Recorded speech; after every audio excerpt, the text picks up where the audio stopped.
திருச்சியில் அதிமுக தொண்டர்கள் உரிமை மீட்பு குழு சார்பில் ஆலோசனை கூட்டம் டிவிஎஸ் டோல்கேட் அருகில் உள்ள மண்டபத்தில் நடைபெற்றது.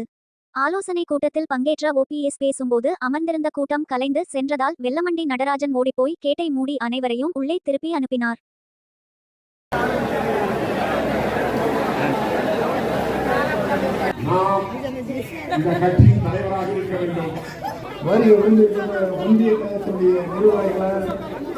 வருகை விழுந்திருக்கின்ற நகர் கழகத்தினுடைய நிர்வாகிகள், வருகை விழுந்திருக்கின்ற பேரூர் கழகத்தினுடைய நிர்வாகிகள், வருகை விழுந்திருக்கின்ற பெரியவர்கள், பேரன் உள்ள தாய்மார்கள், பத்திரிகை மற்றும்